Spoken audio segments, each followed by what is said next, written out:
বিশাল এক পাহাড়ের উপর এক ঈগল বাসা বানিয়েছিল। ঈগলের বাসায় ছিল তার চারটি ডিম। প্রতিদিন সকালে সে এগুলো রেখে খাবারের খোঁজে উড়ে যেত। একদিন ঈগল যখন বাসার বাইরে ছিল তখন ভূমিকম্পে গোটা পাহাড় নড়ে উঠল। এতে ঈগলের একটি ডিম বাসা থেকে ছিটকে পড়ে গেল। গড়াতে গড়াতে সেই ডিম এসে পড়ল এক পাহাড়ের নিচে এক মুরগির বাসার উঠানে। মুরগি সেই ডিমটিকে নিজের বাসায় নিয়ে এলো, অন্যান্য ডিমের সাথে রাখলো, যত্ন করে তা দিতে থাকলো। একদিন সেই ডিম ফুটে ঈগলের একটি সুন্দর বাচ্চাও বের হলো।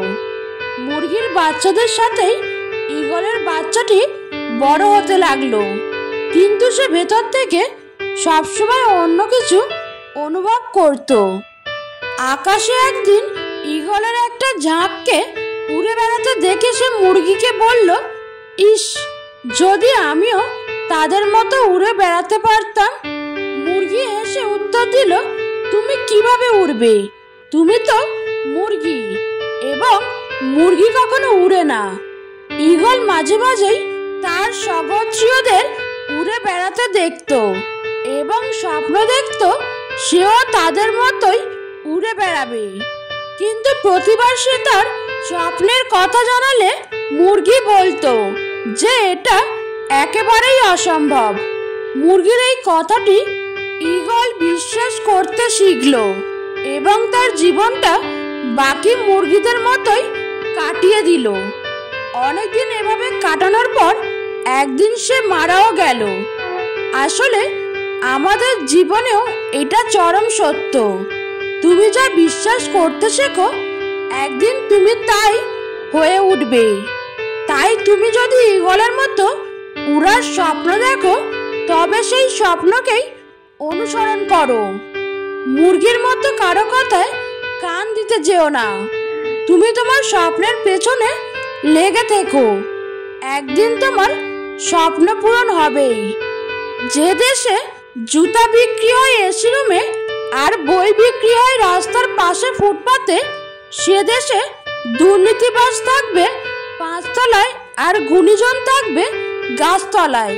এটাই স্বাভাবিক। সাপ যখন জীবিত থাকে তখন পিঁপড়ে খায়, আর সাপ যখন মারা যায় তখন পিঁপড়ে সাপকে খায়। সবসময় সবার সুদিন থাকে না, সময় একদিন বদলায়। ফুলকে নাকের কাছে নিয়ে শুকতে হয়, আর পচা জিনিসের দুর্গন্ধ এমনিতেই নাকে আসে। যোগ্য লোককে ডেকে কাছে নিতে হয়, অযোগ্যতা আপনা আপনি আপনার কাছে এসে তেল দিতে চায়। 1 কেজি সোনার মূল্য 50 লক্ষ টাকা, 1 কেজি সাপের বিষের মূল্য 4 কোটি টাকা। ফ্যাক্ট হলো, এই সমাজে ভালো মানুষের চেয়ে বিষাক্ত মানুষের দাম অনেক বেশি। 1 টাকার কয়েন মাটিতে পড়লে শব্দ হয়, কিন্তু 2000 টাকার নোট মাটিতে পড়লে কোনো শব্দ হয় না। একইভাবে জ্ঞানী ব্যক্তি লোকজনের সাথে তর্ক করে না, কিন্তু মূর্খ ব্যক্তি সারাক্ষণ তর্ক করবেই। জীবনে সবসময় 2000 টাকার নোটের মতোই হওয়া উচিত। অযথা তর্কে বিতর্কে না জড়ানোই বুদ্ধিমানের কাজ। ধনীরা খায় জমানো টাকা, গরিবেরা পায় ত্রাণ। মধ্যবিত্ত হাত পাতে না যদি যায় তার মান। চক্ষু লজ্জার ভয়ে তারা মাটি কামড়ে খায়, তবু তারা কারো কাছে মুখ ফুটে না চায়। জাহাজের চারপাশে জল থাকে, কিন্তু জাহাজ ডোবে না। যখনই জল জাহাজের ভিতর প্রবেশ করে তখনই ডোবে। ঠিক তেমনি মানুষের চারিপাশে যখন খারাপ মানুষগুলো থাকে তখন যতই সমালোচনা করুক ক্ষতি হয় না, কিন্তু যখনই খারাপ মানুষগুলোকে আপনি আপনার জীবনের অংশ করে নেন তখনই তারা আপনাকে ধীরে ধীরে ধ্বংস করে দেয়। তাই নিজেকে এইসব মানুষদের থেকে দূরে রাখবেন। ভালো থাকবেন। একদিন একটি পাখি একটি মৌমাছিকে প্রশ্ন করলো, এত কঠিন পরিশ্রম করে তোমরা মধু তৈরি করো, কিন্তু মানুষ সে মধু চুরি করে, তোমাদের কষ্ট হয় না? মৌমাছি উত্তর দিল, না, কষ্ট হয় না, কারণ মানুষ শুধু আমাদের মধুই চুরি করতে পারে, আমাদের কৌশল নয়। ঠিক তেমনি কেউ হয়তো আপনার অর্জিত সম্পদ চুরি করবে, তবে আপনার সত্তা চুরি করতে পারবে না। তাই জীবনে যতবারই কিছু হারাবেন, আবার নতুন করে গড়বেন। আপনার সত্তাই আপনার আসল সম্পদ। পৃথিবীতে সবচেয়ে সুখী মানুষ হলো পাগল। না আছে কোনো সুখ, না আছে কোনো দুঃখ, না আছে হিংসা, আর না আছে কোনো লোভ। নিজেও ঠকে না, কাউকে ঠকায়ও না। আয়নার কাছে যদি ঝাপসা থাকে, নিজের ছবিও স্পষ্ট দেখা যায় না। তেমনি নিজের মন যদি পরিষ্কার না থাকে, কাউকেই ভালো মনে হয় না। আজ টাকার অভাব নেই, আজ বাড়ির অভাব নেই, আজ খাবারের অভাব নেই, আজ মানুষের অভাব নেই, তবুও কেউ শান্তিতে নেই। আজ ভালোবাসার অভাব, আজ বিবেকের অভাব, আজ শ্রদ্ধার অভাব।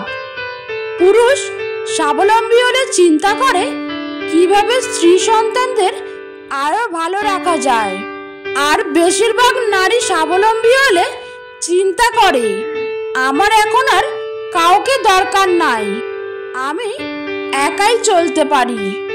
হয়তো এই কারণে আমাদের শিক্ষিত স্বাবলম্বী মেয়েরা ডিভোর্সের শীর্ষে রয়েছে। আগে মানুষের বয়স দেখে সম্মান দেওয়া হতো, এখন মানুষের আয় দেখে সম্মান দেওয়া হয়। সহজ হও, কিন্তু সহজলভ্য নয়। সাবধানী হও, কিন্তু ভীতু নয়। বিশৃঙ্খল হও, কিন্তু লক্ষ্যহীন নয়। দুঃখী হলেও কিন্তু ব্যক্তিত্বহীন নয়। আধুনিক হও, কিন্তু উচ্ছৃঙ্খল নয়। ধনী হও, কিন্তু অহংকারী নয়। যখন দেখবে দরিদ্ররা ধৈর্যহারা হয়ে গেছে, ধনীরা কৃপণ হয়ে গেছে, মূর্খরা মঞ্চে বসে আছে, জ্ঞানীরা পালিয়ে বেড়াচ্ছে, শাসকেরা মিথ্যা কথা বলছে, তখন বুঝবে একটি দেশও সমাজ নষ্ট হয়ে গেছে। বৃষ্টি তো তখনই হয় যখন আকাশ মেঘের ভার সইতে পারে না, আর কান্না তখনই হয় যখন হৃদয় কষ্টের ভার বইতে পারে না। সেই পৃথিবীতে কেউই নিখুঁত নয়। কারোর দেহে ক্ষত, কারোর মনে, আবার কারোর চরিত্রে। কম কথা বলুন, বেশি বেশি চিন্তা করুন। মনে রাখুন, যেই মাছ মুখ বন্ধ রাখে সেই মাছ কখনো বড়শিতে আটকা পড়ে না। সবসময় নিজের সিদ্ধান্তে চলুন, কারণ এই দুনিয়ার কেউ কারো ভালো চায় না।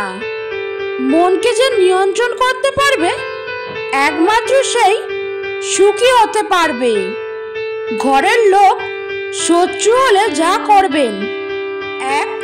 তাদের সাথে যোগাযোগ বন্ধ করে দিন। 2. সৃষ্টিকর্তার কাছে প্রার্থনা করুন যেন তাদের সঠিক বুঝদান করেন।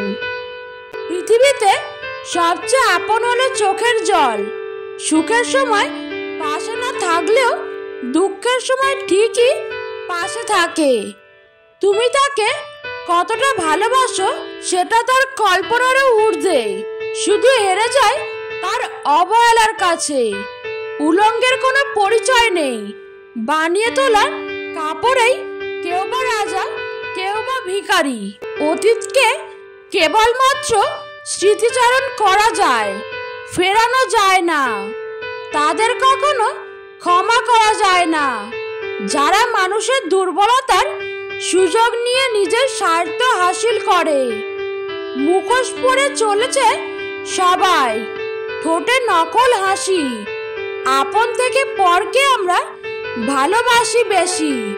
ভুল না করলে মানুষ কখনো শিখতে পারে না, ঠিক তেমনি আঘাত না পেলে মানুষ কখনো বদলাতে চায় না।